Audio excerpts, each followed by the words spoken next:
Music by गार्दा Govind. ताल धरता हमरा डोरिया पपिया बहा ताल धरता गवन के डके पिया जहिया से गइले धके कलाई न मलाई सखी कइले हो गवन के डके पिया जहिया से गइले धके कलाई न मलाई सखी कइले त मिलले पकलोल नाही गाल धरता मरद मिलल पकलोल नाही गाल धरता हमरा ढोरिया प पिया बहा दाल धरता हमरा ढोरिया प पिया बहा दाल धरता हमरा ढोरिया प पिया बहा दाल धरता recording by Mamta recording studio नानो सती चौक। हमरा डोरिया पपिया बहा दाल धरता हमरा डोरिया पपिया बहा दाल धरता का हम बताई सखी पिया के लीला महंगाई लहंगा होता अपने से गीला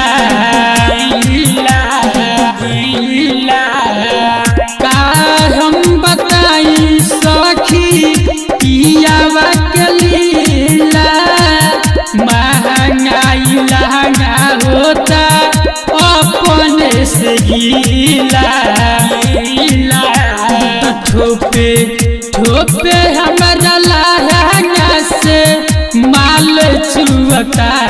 ठोपे हमारा लहंगा से माल चुअता तो हमरा ढोरिया प पिया बहा दाल धरता हमरा ढोरिया प पिया बहा दाल धरता recording by Mamta recording studio नानो सती चौक। ढोरिया प पिया बहा दाल धरता हमरा ढोरिया प पिया बहा दाल धरता कतनो सिला जीत खाला नाही जोशियाला देवरा सुनिल वो लागे तूरा दिह ताला कतनो सिला जीत खाला नाही जोशियाला देवरा सुनिल वो लागे तूरा दिह ताला सागर नाभि में चाभी डाली खाले करता सागर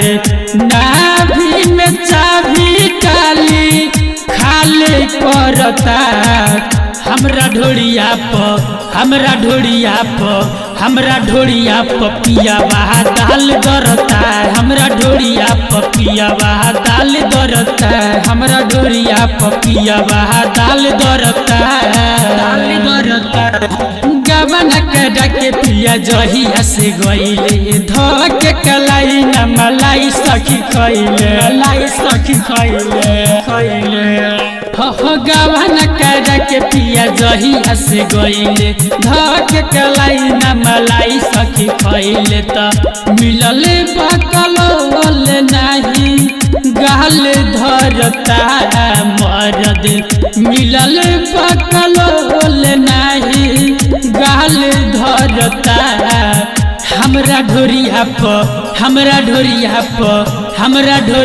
प पिया बहा दाल धरता हमरा ढोरिया प पिया बहा दाल धरता हमरा ढोरिया प पिया बहा दाल धरता mix by Mamta recording studio नानो सती चौक।